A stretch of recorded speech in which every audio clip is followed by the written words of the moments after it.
and to wish them the very best as they went back in defense of that country. And it was a good exchange. Speaking of exchanges, I think you saw this morning the Secretary had a chance to meet bilaterally with the Minister of Defense of India, Minister Singh, exchange of views, as you might expect, on a range of regional security priorities. Quite frankly, everything from what's going on in the Indian Ocean to East and Southeast Asia all the way to Europe. It was a good discussion and a good precursor to the 2+2 ministerial that the Secretary will be attending this afternoon over at the State Department with Secretary Blinken. There'll be a press conference at the end of that, so I'm sure each of the ministers will have a chance to talk to the press about that discussion and progress what we're making in deepening our bilateral relationship with India, and here at the Pentagon, focusing on this defense partnership with India. Finally, in some personnel news, we're excited to welcome Miss Rebecca Hersman. I think she's a familiar name to many of you. She's coming in as the director of the Defense Threat Reduction Agency, otherwise known as DTRA, D-T-R-A. As you know, she has previously served as the Deputy Assistant Secretary of Defense for countering weapons of mass destruction. And of course, we owe our thanks to Dr. Williams, who has been the acting director of DTRA now for the past 15 months. And we're certainly glad to welcome Ms. Hersman back to the Pentagon. I also have a personal announcement here in public affairs. Today we welcome Ms. Sabrina Singh, who came over to us from her duties at the White House. She'll be taking over a new position here in OSD Public Affairs called Integrated Campaigns. She's going to basically be helping us do a better job of stitching together all the different vehicles that we have available to us and communicating and making sure we're doing that more effectively and more efficiently. And we're really, really glad to get her here. We've been working for weeks to bring her on board, and we're really excited to have her here. So with that, Bob. Thank you. John, on Ukraine, can you describe the extent to which you are seeing the Russians shifting their forces from the north to the east, and also to what extent are you seeing any evidence that they are more aggressively going after Ukrainian air defenses in recent days? Yeah, so again, with the caveat that we don't have perfect visibility into everything that the Russians are doing, we have seen some early indications that they continue to flow the forces that they had in the north of Ukraine around Kyiv, particularly in Chernihiv, moving them north into Belarus, and then and we're starting to see early indications of movement eastward now back into Russia. We still believe that the goal here for them, so they have none of those battalion tactical groups that were arrayed in the north are now in Ukraine. Our assessment is that they've all left, and they're beginning this effort to move them further to the east. We think that they're going to use places like Belgorod and Valiuki, which is to the north of the border with Ukraine, as refit stations, as way stations for them to resupply. We have seen some early indications, Bob, that they are in fact, the Russians are in fact trying to resupply and reinforce their efforts in the Donbass. I think you guys have all seen imagery, I've seen it in some of your outlets, of yet another convoy of vehicles that are heading south towards that town of Izium. We believe that these are the early stages of a reinforcement effort by the Russians in the Donbass. It's not clear to us how many vehicles are in this convoy, what exactly they're bringing. It does seem to be a mix of personnel carrying vehicles as well as armored vehicles and maybe some artillery, maybe some enabling capabilities. Not exactly clear, but this does seem to be an early effort by them to reinforce their efforts in the Donbass. On the air defense side of things? Well, I mean, again, without getting into Russian targeting, because we don't have perfect visibility on that, we have seen the Russians hit airfields in the last couple of weeks, including one near Dnipro just over the last day or so. What exactly they're targeting at those fields is not perfectly clear to us. But we, I would just say this about Ukrainian air defense: they still have a lot of their air defense capability available to them. They, as you know, have been asking for more, and so we are working with allies and partners to help get long-range air defense systems into Ukraine, and we're Secretary's working this personally, quite frankly, working with allies and partners to see what they can do. We want to try to get them long-range air defense systems that we know they know how to use and can put into employment fairly quickly. The Ukrainians, again, without getting into their order of battle, they clearly value their short and long-range air defense for good reason, and they're doing a very effective job of using it and marshaling those resources and doing the best they can to protect them, obviously. Idris? Two quick questions. Earlier today, President Zelensky talked about what he said was the death toll in Mariupol. He said tens of thousands. I know you don't go into numbers, but does that scale sound plausible? It could be, Idris. We don't know. And I don't think anybody's really going to know until Ukrainian authorities are able to get in there and look and see. It's still being fought over, so it's still contested. It's still contested territory. But if you just look at the imagery and you see how much the Russians have pounded Mariupol from the air, it's inconceivable to imagine that there aren't going to be civilian casualties, and that it could be a significant number. But I think we just need to not be jumping to conclusions here while the city is still being fought over. And secondly, Jake Sullivan over the weekend talked about the new Russian general to sort of lead the war effort. Is that in any way a sign that President Putin has accepted that it's not going well and he sort of needs to readjust in some way, shape, or form? I don't think Mr. Putin needs many signs that it hasn't been going well for him in Ukraine. I mean, here we are, day 46, and again, you know, he failed to achieve so many of his geographic and strategic objectives inside Ukraine. So they're repositioning, they're refocusing on the Donbass. I'll let them speak to their personnel announcements, but it wouldn't surprise anybody that they're trying to organize themselves better for a now more geographically confined and more specific set of target objectives now in the Donbass specifically and in the south. What I would just hasten to offer is that the Ukrainians have been for 8 years and still are fighting over that. That's still part of Ukraine, and they show no signs of being willing to give that territory up, nor should they. So we'll have to see, you know, how this plays out. But whatever the Russian plans are, whatever their goals for this new commander are, they're still going to have to reckon with a very stiff, very effective, very capable, and quite frankly, I've used this word before, but very nimble Ukrainian defense. Let me go to the phones just a little bit, and we'll just keep working around. Barbara, I think you're online today. Yeah, hi. I do want to follow up on the general, if I may. He's obviously is someone known to the U.S. military from his operations in Syria and in the destruction of Aleppo. What can you tell people, if anything at all, about his track record in having a disregard for civilian casualties? And then I wanted to follow up on the next round of security assistance, if I may. Look, I'm not going to detail his biographic details or his or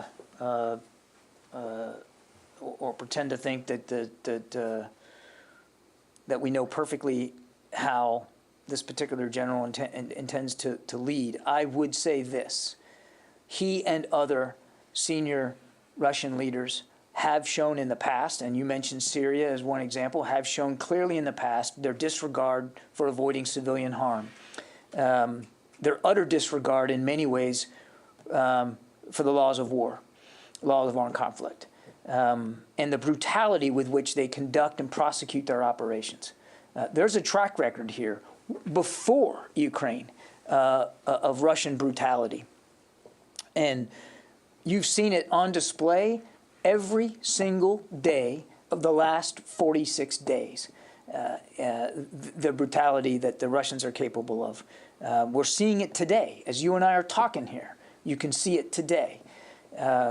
So I think, sadly, we can all expect that those same brutal tactics, that same disregard for civilian life and civilian infrastructure will probably continue as they now focus in a more geographically confined area in the Donbass. You heard the chairman talk about this at testimony last week, that it was his assessment, and we believe he's right, that this could augur in for a more protracted and a very bloody next phase here of this conflict. And I don't know, I wouldn't pretend to say that we know for certain that this new general is going to be the author of some new additional and more bloody tactics, but we can certainly say by what we've seen in the past that we're probably turning another page in the same book of Russian brutality. And again, I'll say it. I know you get tired of me saying it, but I'll say it again. This war could end today. Mr. Putin could do the right thing now. He could sit down in good faith with President Zelensky immediately, and this war could end. He had diplomatic options on the table. He chose to ignore them, and here we are, day 46. He has not achieved the strategic objectives that he wanted to achieve. This is the perfect opportunity for him to negotiate in good faith with President Zelensky and end the war. Courtney. Security assistance, if I may. As you shift into the south and the east, as Ukraine shifts into the south and the east in newer heavy round of combat, and you look at security assistance, what's your best thought, the U.S.'s best thoughts about how to get artillery, armor, long-range air defense, all the things that you've said they need for that arena to them when they do not have U.S. versions in their current inventory and they need things quickly that they can take advantage of and use? Can you help people understand the next round of security assistance? Well, we are working very, very hard every single day to continue to get security assistance to the Ukrainians. I mean, 8 to 10 flights a day are coming into the region, not just from the United States, but from other nations as well. And that stuff isn't sitting around, Barbara. It gets to these transshipment sites. They're put onto trucks, and they're moved into Ukraine very, very quickly. In some cases, stuff coming from the United States takes no more than 4 to 6 days from the time the president authorizes drawdown authority to it gets into the hands of the Ukrainians. That's an incredible rate of speed. And we aren't slowing down. Regardless of the Russian refocus on the Donbass, we're not slowing down. That stuff continues to move. It's going to continue to move. We've said as much as we can, as fast as we can, and we made it. And the reprioritization of the Russians on the east hasn't had an effect on our ability to help coordinate the delivery of massive amounts of security assistance from the United States and other nations into Ukraine. That flow still continues. Courtney.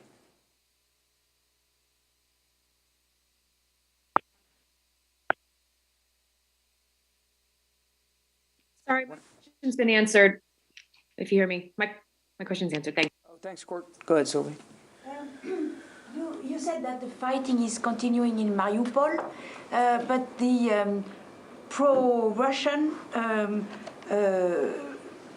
troops in this region just said this morning that they took the port, and the Ukrainian army said that are still in Mariupol said that they don't have any more ammunitions. So is it your assessment that Mariupol is falling? I told you how our assessment as of this morning was that the city was still being fought over. I don't have more up-to-date information than that. And nothing of what you just read out to me necessarily disputes our assessment this morning that it's still being fought over. Yeah. I'm wondering about what we've seen, like in Bucha, with the possibility that the Russians have executed captives. I'm wondering if there's some concern that this could change international norms or put U.S. troops in some danger in the future, that some other nation may see Russia acting in this way, and that if U.S. troops are taken captive, that they may be treated in the same way. Is there any concern that Russia's actions could, endanger U.S. troops in that way or change the international? Look, I would just say that our expectations are that prisoners of war are going to be treated in accordance with the Geneva Conventions and the rule of law, period. That's the way it needs to be. And we've been very open about that. Has there been any developments in, has DoD been helping in any specific way now with the effort to kind of collect the data and look at what the Russians have actually done and maybe charge Russians in the future? I would just say in general, because we're not going to talk about everything specifically that we're doing as part of the interagency effort here in the United States government, but in general, we'll pitch in and do our part to try to help with the collection of evidence of war crimes being conducted for use in investigative procedures going forward. I mean, we're focused on doing what we can to help document that. It's also fairly transparent for the world to see. The brutality and the war crimes that Russian forces are conducting. Can you say at all, like what the DoD has done in any example or anything like satellite imagery or anything like that? No, I'm not going to get into that. I mean, but we are helping collect the evidence and document things. Some of that will be through open source imagery as well, but I won't go into more detail than that. Yeah. Today, China's foreign ministry confirmed that it had sent a large supply of military supplies into Serbia over the weekend. They didn't detail exactly what were in the shipments, but that there was multiple shipments, and that they also claimed that China is claiming that it had nothing to do with the current situation on the ground in Ukraine. Is that also the U.S. assessment? Is there any fear of what China might be doing here? We can't confirm those reports. I've seen the press reports, but we're not in a position to confirm the idea that China might be sending systems into Serbia. So it'd be difficult, since I can't confirm it, for me to speculate as to what the purpose might be. They confirmed it. The Chinese admitted that they were the ones that sent it. I'm just curious, though, is there any concern with them sending weapons into Serbia? Look, I mean, we would certainly not want to see anything flow in that could be an advantage to the Russians. Okay, Mike. Yeah, is there still confidence? We'll go back to the India thing. Is there still confidence that India can remain a defense partner in the Indo-Pacific region when their actions in regard to Russia and the invasion of Ukraine are so at odds with much of the rest of the world? Look, I think I said it right at the top, and you'll hear it later this afternoon. We have a strong defense partnership with India, and we are going to continue to look for ways to deepen that defense partnership. India is an important partner in the region, in the Indo-Pacific region, and we're going to continue to look for ways to improve that partnership. India should be able to speak for their own national policies with respect to what's going on in Russia and Ukraine. We've been very honest about where we are on this, the actions we're taking and the things that we're doing. But the other things that we're doing are looking for ways to make sure we deepen that partnership with India. David? How would a Chinese military shipment to Serbia help the Russians? I'm not saying that it would, David. I'm not confirming it. I'm just saying that if that's the intent, if it's some sort of potential option of getting assistance to Russia, obviously, we would not consider that helpful. But I'm not confirming that it happened, and I'm not, and as I said before, I'm not confirming what their intent is. Have you seen any evidence that China has provided any support, any military support for Russia and Ukraine? No. Let's see, Jeff Schogel.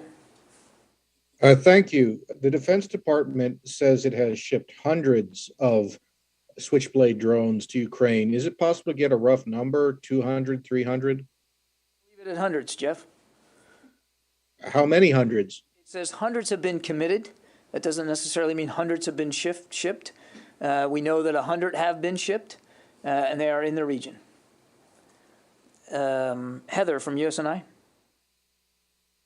Thank you so much. So I know that you said that the senior defense official earlier said there was no maritime updates, but I was wondering if you have any information about the dozens of naval ships in the Black Sea, and if there's any anti-mining activities going on near Odessa? I don't know of any anti-mining activities near Odessa. We know that that there have been mines in the waters off Odessa, but I'm not sure of any anti-mining efforts. I think you're probably talking about Russian mine sweeping, and I can't read out Russian naval activity with any great level of specificity.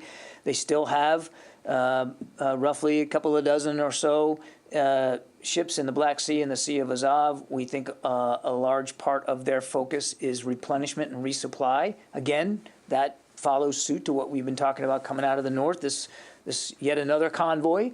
But we also think that from the south, they want to use some of their naval vessels to help resupply and restock their forces in the south, to the south of the Donbass. Yes? Sorry if I missed this. Is there any attribution on the strike in Syria the other day? No, not yet. Is that something that you expect to have at some point? I think at some point we'll probably be able to get into more detail on that, Gordon, but we're still working with our Iraqi partners on that. No specific attribution. I mean, these things are of a piece, though, of the kinds of activities we've seen out of militia groups in the past, militia groups that are backed by Iran, but I don't want to get ahead of where the investigation is. Mike. Can you confirm the journal's report that the USAR commander is going to be the next SACEUR in NATO? I have no personnel announcements to speak to or decisions to speak to today. Okay, thanks everybody.